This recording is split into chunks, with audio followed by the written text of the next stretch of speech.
Hello, I am Pumpkin, and this is my first devlog for my solo leveling mod, ShadowsZ. So, first of all, how do we get started? Well, as you can see, when a player first joins a world, he will have this message where you can either accept or reject the power. In case you reject it, there is no problem because you can always access again with this command, and the menu will display again. There also has a shadow army inventory, as you can see, where you can see the level, the title, the max number of shadows you can store, and the max number of shadows you can use at a time.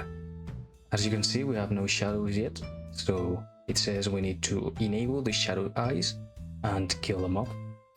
When we enable the shadow eyes is with the N button, and you can see here in the top left corner of the screen that we have now the UI button. So now let's make a test, for example with a water skeleton, not this, and I have disabled the eyes. If the skeleton dies, nothing happens, but if I enable them, as you can see, this is the shadow. And how do we absorb shadows? Well, we have to press Shift, right click, and this time we were lucky and we absorbed it at the first try. Does this mean we can absorb any shadow? Yes, if we are extremely lucky. The more HP a shadow has, the more difficult it is to absorb it, and the more mana a player has, the easier it gets. If we take a warden, for example, it has 500 health, so if we try to absorb the shadow without mana, it can fail. We have up to 3 tries, and if you fail the third one, the shadow disappears forever. Now we can try again with more mana, and here we were lucky and we absorbed the shadow. Inside the shadow inventory, we can access the shadow menus, where we can see the name, the level, the HP, the damage, and the armor. We can summon the shadow with the button, and we can also select a quick slot to summon it with a keybind.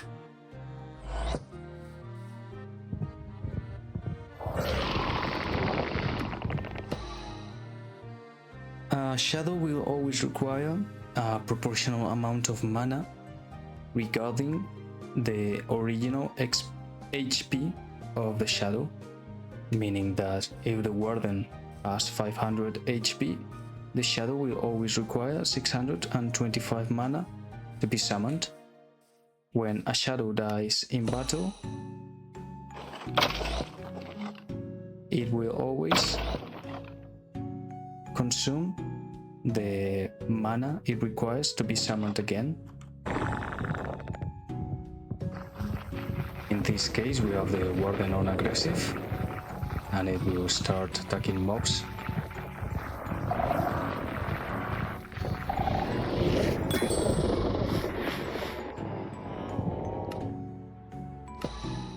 So now our shadow has leveled up to level 10, and we can invest those points in armor, for example. The points we invest in the shadow stats will always be a percentage of the original stats of a shadow. So the more HP the original shadow had, the more HP it will gain with each level. If we convert, for example, a villager into a shadow and we try to level up its HP, it will require more levels to only gain 1 HP, but the warden will level up more HP points with only 1 level, because it had originally 500 health. There is also an attack my target keybind that we can use, and it attacks the entity we are currently looking at. For example, if we want to kill this villager, we use a keybind and the shadows in the nearby zone will attack. There is also a keybind to banish white shadow, like that one. And if we don't use this keybind, shadows that we don't absorb will naturally despawn after 5 minutes. We also have a keybind to summon our shadows, and another keybind to dismiss them. When a shadow can become a tameable entity, for example a horse, if we kill it, it will always become the tamed version of the shadow. So we can equip a saddle and we can ride it as if it were a tamed horse. If we kill, for example, the dog of another player, it will become a tamed dog, but now from the player that has the shadow powers. Shadows can also be set to pick up items here, and it will throw items to the ground. The shadow will try to pick them.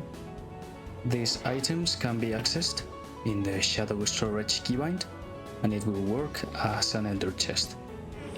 There is also a group mechanic in the shadow army where we can create a group where we can set the default behavior and aggro and select a hotkey to summon the entities in this group. So for example, let's create a group that only summons shadow wither skeletons, and we create it, and if we press the hotkey, the two shadows will summon at the same time. Also, if we use, for example, the evoker from Iron Spellbooks, this entity can summon its own minions. These minions will also be summoned as shadows. Let's see if it spawns the Bex.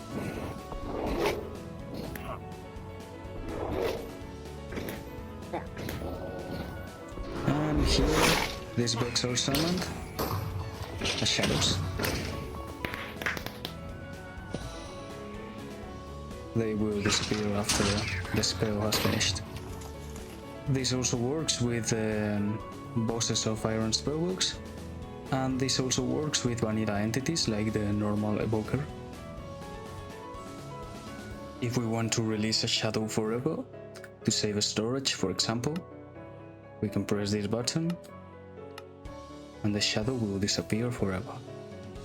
Finally, this mod is also compatible with Iron Spellbooks and almost fully compatible with legendary monsters.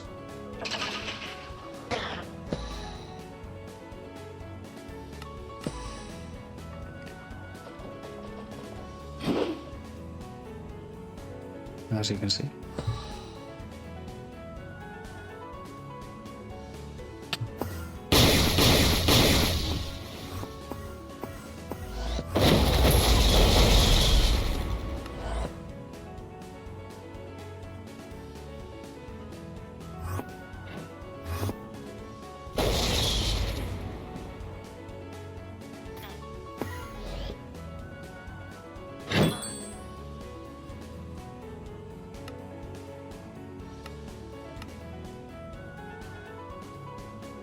This is the config file where we can tweak most of what this mod offers.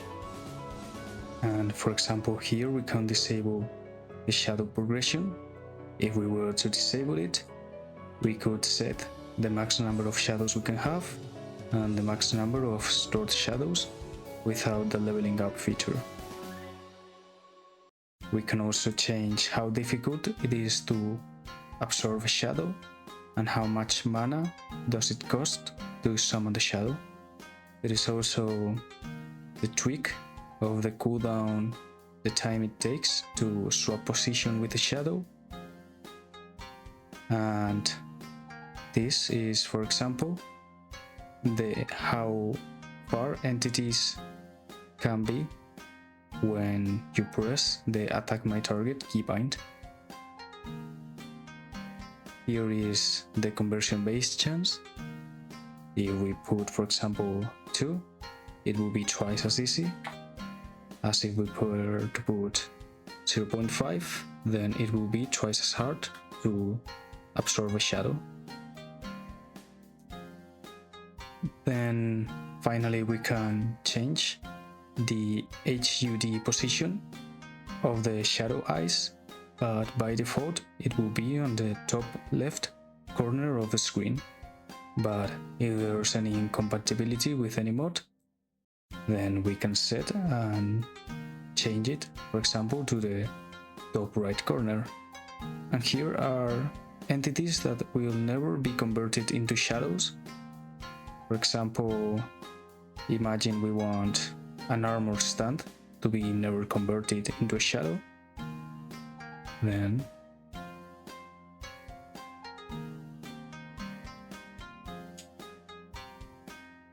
we can write it, and this will be entities that will never be targetable or harmed by shadows. For example, also the armor stand.